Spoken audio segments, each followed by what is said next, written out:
Hi there. So we are on 2 Corinthians 10 today, and we will myself a little lower here. There we go.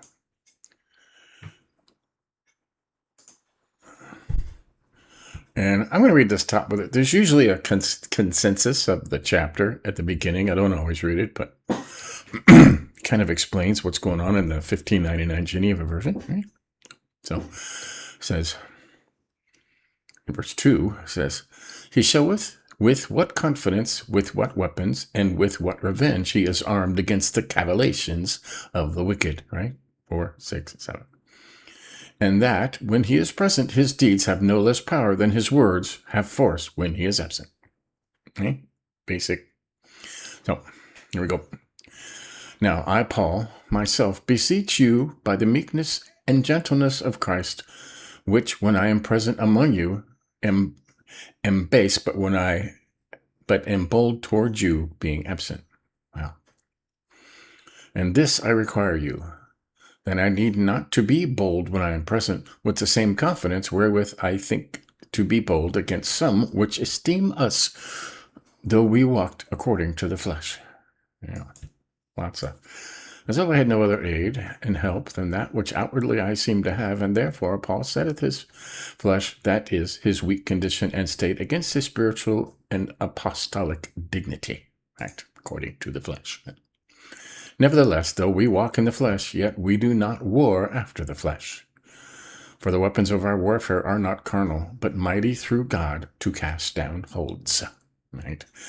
Casting down the imaginations and every high thing that is exalted against the knowledge of God, and bringing into captivity every thought to the obedience of Christ.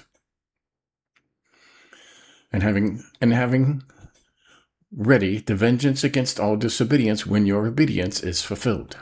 Well,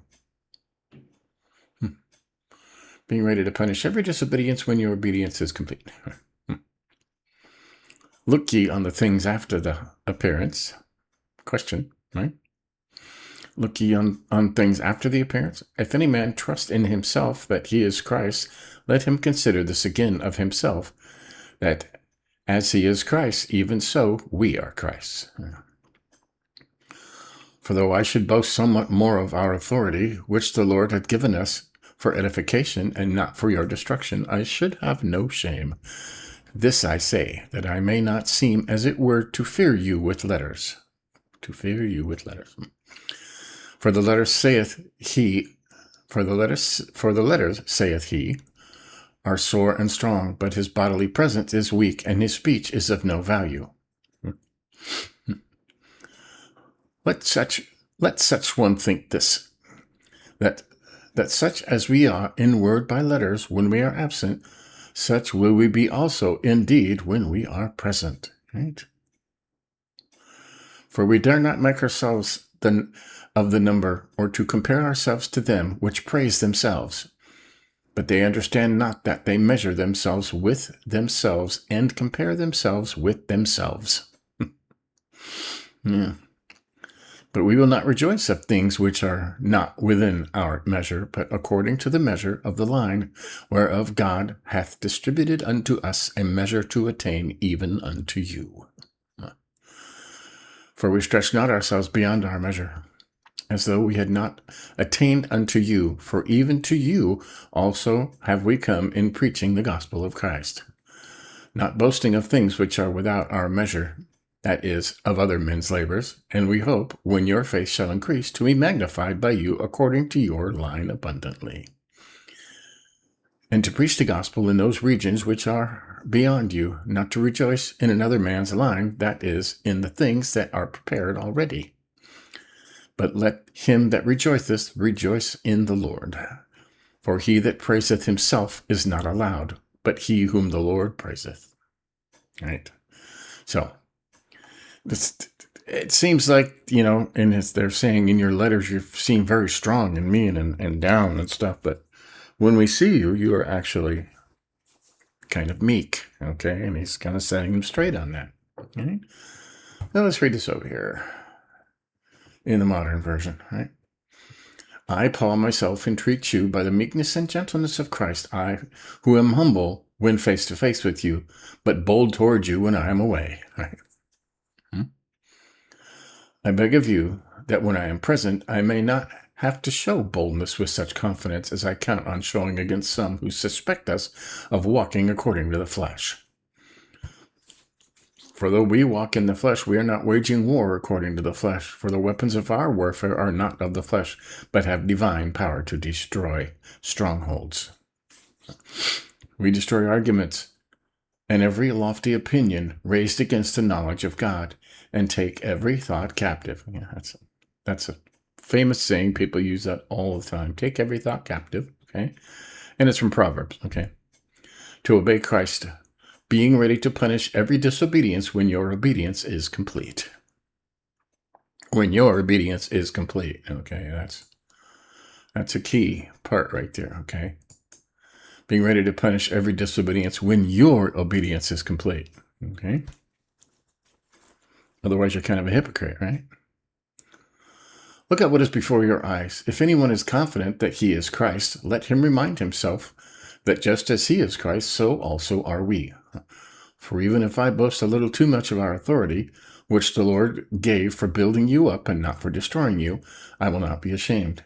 I do not want to appear to be frightening you with my letters, for they say his letters are weighty and strong, but his bodily presence is weak, and his speech of no account. Let such a person understand that what we say by letter when absent, we do when present. Not that we dare to classify or compare ourselves with some of those who are commending themselves, but when they measure themselves by one another and compare themselves with one another, they are without understanding. Right? I'm better than you. Right? But we will not boast beyond limits, but will boast only with regard to the area of influence God assigned to us to reach even to you. For we are not overextending ourselves as though we did not reach you, for we were the first to come all the way to you with the gospel of Christ. We do not boast beyond limit in the labors of others, but our hope is that your faith increases, our area of influence among you may be greatly enlarged, so that we may preach the gospel in lands beyond you without boasting of work already done in another's area of influence. And this is a quote, let the one who boasts boast in the Lord. For it is not the one who commends himself who is approved, but the one whom the Lord commends. Right? Right? All glory to God. Right? All glory to God. So there you go. That's look at all this whole thing right here is just for verse 1. And this is also for verse 1. And what is verse 1 over here? Right? Now I, Paul, beseech you by the meekness and gentleness of Christ, which when I am present among you, am base, humble, right? But am bold toward you, being absent. Look at this note for that. He returneth to the defense of his apostleship, but so that he useth this authority therein, for he warneth them earnestly and gravely, using also terrible threatenings to show themselves such as are apt to be instructed. And he refelleth certain proud men, which made no better account of him than of a bragging Thraso, in that he used to be sharp against them when he was absent, because they saw no great majesty in him after the manner of men. And besides, he proved his lenity, notwithstanding, that in his absence he had written to them sharply. Therefore, first of all, professeth that he was gentle and moderate, but after the example of Christ.